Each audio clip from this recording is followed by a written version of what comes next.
Hello everyone and welcome to Top 10 Tricks and Tips for Satisfactory. So for the first couple, I'll probably go over movement basics and just overall gameplay. So the first tip I have for movement, which is it's it's like I wouldn't say like a cheat, it's just kind of like one of the game mechanics they put in. But if you start off with nothing normally for the body, when you're running, if you hold C and then jump after you run, you actually get like a little boost. So it's actually more efficient to crouch and jump. You can't do it uphill. You kind of either need a flat surface or downhill. You can do the same with the Blade Runners equipped. The only thing I don't like about the Blade Runners is I think it's a little faster, but the hang time in the air is kind of what the reason why I don't like it. So I'll normally just jump rather than slide and jump when I have the Blade Runners equipped. Alright, so the next tip, or trick I should say, has to do with the first tip, which is the slide jumping to go faster. You also go a little higher when you jump. So right now I can't make this jump. But if I were to slide jump and crouch, oh, maybe not. I swear I've done this before. Maybe not. But you definitely jump higher. You can definitely make the jump if you have the Blade Runners on. So normally you can jump, but you won't barely make it unless you crouch jump. But if you slide crouch jump, you jump a lot higher. So that way you don't miss it if you don't hit that crouch while you're jumping. And then also to go with this is the jetpack. So normally with the jetpack, if you were to just hold it, you get to about right here is about how you'd get before you run out of fuel. And if you were to actually, what's the word I'm looking for, like sparingly use it, I guess, is to constantly press the space bar instead of holding it, you actually go a lot higher. So about 2 or 3 levels if you can time it just right. And it's kind of hard to move in the air while pressing the space button, but if you get the hang of it, you'll eventually be able to use your fuel sparingly. That goes the same with distance-wise. If you were just to hold this while trying to go across, you're not going to get that far, and I'm actually going to save some before I hit the ground and then die. But if you were to actually like space it out like you're kind of hovering, you'll actually go a lot farther distance, especially if you're trying to like cross from here to there. And then I think that was it for the Blade Runners and jumping mechanics. The next thing for number 3 would have to be building. So I don't know if you guys know this, but there is the tooltips down at the bottom where it says dismantle, close, and mass dismantle. So if you can hold control and look at multiple, or if you let go and then you can press control again to select that item you're looking at. So you don't, if you're like trying to dismantle this whole wall, I won't actually accidentally click the power line that I don't want to disconnect. I can just select around it like this. The other thing too is it's not showed on here for the tooltip, but if you actually hit the middle click button, you sample that piece that you want to build. So like say you accidentally delete part of the wall and you don't have it on your hotbar, you can just middle click it and bring it back. So like while you're in the build mode, it says the sample building is the middle mouse button. You can do the same thing while in the dismantle. The other thing with building is the hotbar. You do have multiple pages, and in order to access those pages, you have to hold Alt and scroll. I normally only use up to 5, just because reaching halfway across my keyboard is kind of annoying rather than just going in here quick if I know where everything's at. Alright, so tip number 5 is going to do with building modes with the hypertubes. Number 4 was the sampling. I forgot to mention that earlier in the last clip. But tip number 5 will have to be the tubes. So as you see here now, I have different build modes with the tubes. I got noodle, vertical, default, and conveyor 2D. So normally what I like to do with the hypertubes, I actually just found this out recently. I never really paid attention when I was building, but if you have vertical selected, it I think it just goes in a straight line, kind of like the default mode. And then conveyor 2D is kind of like the same thing. It goes straight. I haven't really noticed any difference. The only difference I've really noticed is the vertical and the noodle. So with the vertical, when you're up at a high height like that, and you take a tube and you're in vertical mode, it kind of puts it straight out. Here, I'll put one down. It goes straight, and then wherever you put it down to, it will go down to. So if you're like going over a building or something, this is actually a really good build mode. The next one that I really like for building hypertubes, because it gives it more of a natural flow, which we'll go through this tube and I'll show you what I mean, is the noodle mode. It kind of gives it like a natural curve, like an actual tube would have. So if I build this, it curves it out almost, rather than having it straight,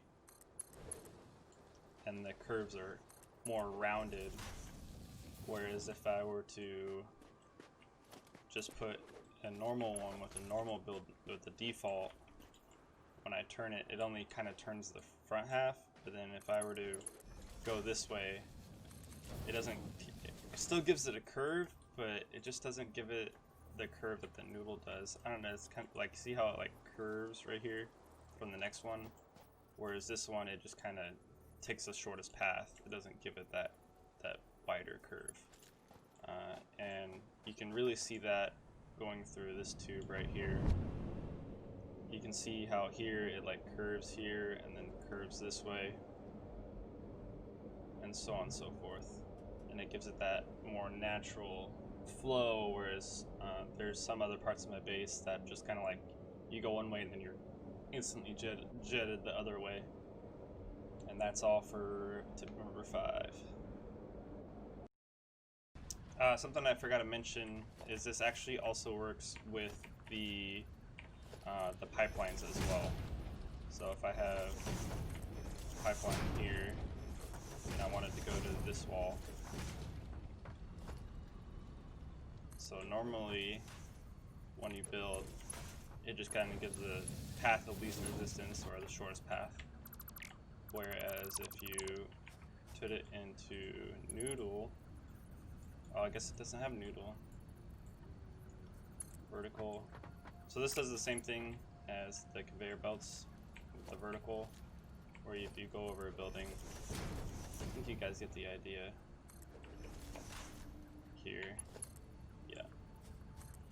Gives that straight down, and then the 2D. I honestly don't know the difference between the two, like the default and the conveyor. It doesn't seem like it gives any difference. Looks like it just goes the same way. I don't know. That's the vertical. I guess the pipes don't have noodles, which would actually be really cool if they did. Give some pretty interesting design layouts. But that's all I had to add for that. So the next tip here will have to be starting off in a new world. When you first start off, I skipped the first 6 tiers. But one suggestion I would give, and that's what I like to do, is when you come in the dropship, you dismantle the dropship, and it tells you to build the hub. I would wait, don't build it right away. Just explore a little bit, pick up some of these berries, find dropships, see what's inside of them, see if you can, if you need to have something to unlock them, or if they're free. Hard drives are really great for late game because you can find recipes that give you different types of materials. There's also stuff that's at the dropships. So you see this one needs rotors. But explore around, get a feel for your surroundings, especially if it's your first time playing. Just look at where stuff's at. Try to remember, there's a slug up there. Remember the dropship's here. You don't really have beacons yet until you get the equipment workshop going after tier 1. If you find sulfur and cadarium ore, definitely pick those up, because those will be used for the research tabs. And just keep an eye out on enemies and berries, because berries, nuts, the bacon, those are all used for research. And just find a decent area where you want to build that has resources nearby, because it's always nice to know where the resources are at, rather than you start in an area, you got your iron, you got 2 iron and a copper, but the next thing you know, coal's all the way on the top of the mountain or on the other side of that mountain. And so when you go to start coal production, now you might be short on resources, so now you can't get conveyor belts to go where you need them to go, or pipes, and so on and so forth for the water. And just collect the slugs when you're exploring, because those are definitely useful for the research and to overclock your machines. The next tip, I think that's, what are we on, 9?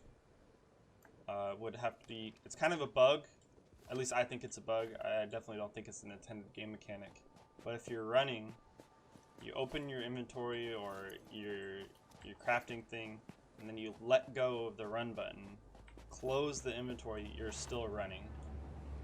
So this, you can take pressure off of your thing. See, like, my run button's actually on my mouse. I'm not holding the run button at all. And if you stop and you go forward again, you're still running. It's definitely a bug. I'm sure they'll patch it eventually, but just a little nice thing for, I would say, like, not easy access, but like just a simple thing. I like it a lot, because now I don't have to hold the shift button all the time. I can just do that little trick, and then I'm just constantly running, which is sometimes annoying, especially if you're working on like conveyor belts. I'll have to like turn it off so that way I can actually get more control. The other thing that is like kind of the same concept, let's see if I can find a vein of something around here. Let's see, I think there's one over here somewhere. See if I can find it. If you find like a vein of like sulfur or coal or iron, yeah, here we go, or quartz. I think this quartz. What is this? Oh, it's copper. If you come up to it and you hold E and you do the same thing with the inventory for this one, and you just let go, it will auto mine for you. So that's especially useful for early game.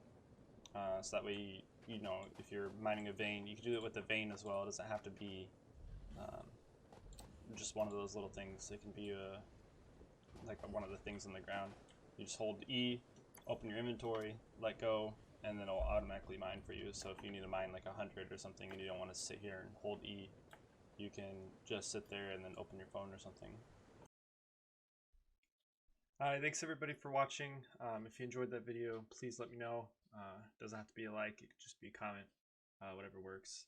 And if you want to keep informed when I post new videos, or if you have a suggestion and you want to see that video, make sure you hit that little ring button, the little bell there at the bottom. And if you guys have more suggestions for me for other videos to make, please let me know down in the comments. And again, thank you for watching, and I hope you enjoyed.